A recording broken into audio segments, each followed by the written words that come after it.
Dear members, I want to thank you, the postgraduates of Trinity, for your amazing turnout to the Graduate Students' Union when you attended the EGM in such high numbers. Thank you.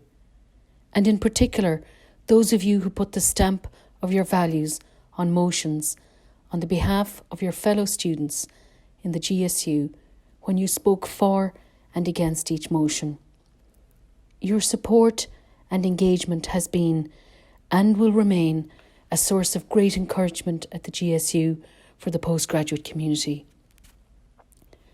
I will, as I emphasised at the EGM and since to many of you this week, defend your motions which were passed.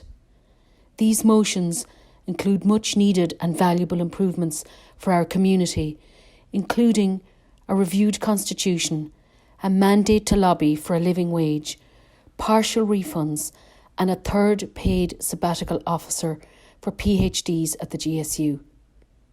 I am of the firm belief that wherever you are and whatever your circumstances may be, you came out to vote on these motions and showed both Abby, the GSU team and myself what you wished for us to advocate and fight for on your behalf. We recognise that being heavily reliant on technology brings unfortunate challenges. But we have harnessed it and achieved high participation this year, and we believe that when it is used well, technology can strengthen our collective voice. In this month of April, 1,182 of us voiced our opinion when we voted for a new provost online, and over 600 of us attended our EGM, with 623 voting on a motion for a partial fee refund. This is a very strong postgraduate voice, especially when you are all so very busy with assignments and work at this time. When we come together to vote on GSU motions, we are not only voting for procedural issues in the Graduate Students' Union, but we are voting to demand equality and positive transformation for anyone disadvantaged in our community.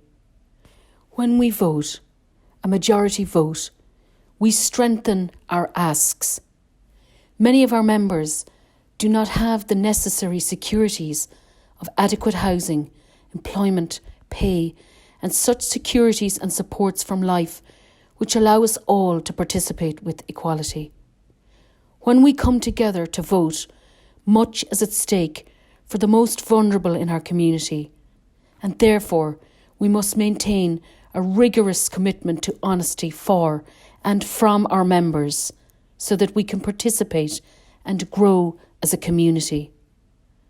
The good news is that at our EGM, both Abby Schwait and myself and the GSU executive welcomed over 600 members who are clearly interested in the motions which were tabled and discussed. Upon examination by Oversight and the GSU team here are the EGM results. Motion 2A, which pertained to Article 1.8 of the Constitutional Review. This motion is deemed to be passed as it met 2/3 majority required in relation to constitutional changes. Motion 2B, which pertained to Articles 9 to 14 of the Constitutional Review. This motion is deemed to be passed as it met the 2/3 majority required in relation to the constitutional changes. Motion 2C, which pertained to Articles 15 to 19 of the Constitutional Review. This motion is deemed not to have passed as it failed to meet the 2/3 majority required in relation to constitutional changes.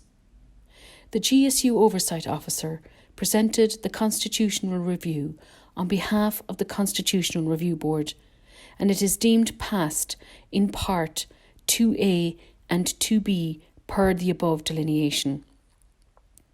We would like to thank all members of the Constitutional Review Board for their tireless effort in creating these changes and the new constitution which comes into effect immediately. Motion 3, living wage. This motion is deemed to have passed. Motion 4, divestment from the SU. Motion 4 earned 310 votes, 155 votes not supporting 50%, and 155 votes supporting 50% within the given time dedicated to voting.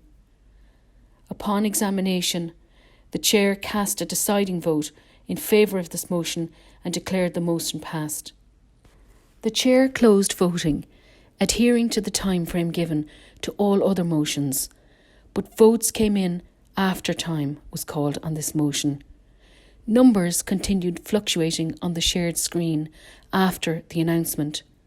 Owing to this, it would be decided later at the EGM to rerun this vote for transparency. Motion 5, partial refund. Motion 5 saw a spike in attendance and earned 623 votes. 23 votes not supporting, 4%, and 600 votes supporting, 96%, and the motion is deemed to have passed.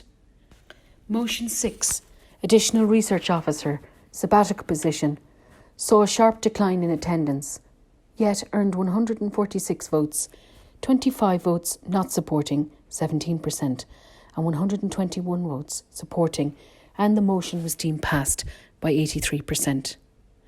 At this point, the Chair called for a revote on Motion 4, divestment from the SU, which, upon revoting, earned 213 votes, 71 votes supporting, 33%, 141 votes, 67% not supporting, within the given time dedicated to voting.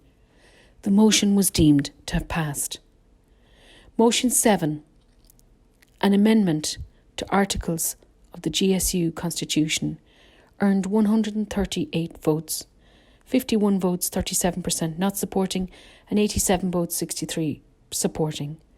This was incorrectly deemed as passed, as an amendment to the Constitution needs a 2/3 majority and 92 votes would have been needed. We appreciate your patience at the EGM, and the important thing now is to work to achieve all that we have voted for and won collectively. We will work hard to make things happen for you, as so many of you came out to vote for fair pay and partial refunds. At a meeting of a majority of the GSU Executive Committee this evening, our oversight deemed all of this correct, and we are now focused on the most important task, which is to work hard, lobbying on your behalf to action a living wage on campus, contracts for our researchers, and partial refunds for you in light of COVID-19. We look forward to continuing our hard work for you from Giselle, Abby, and the GSU team.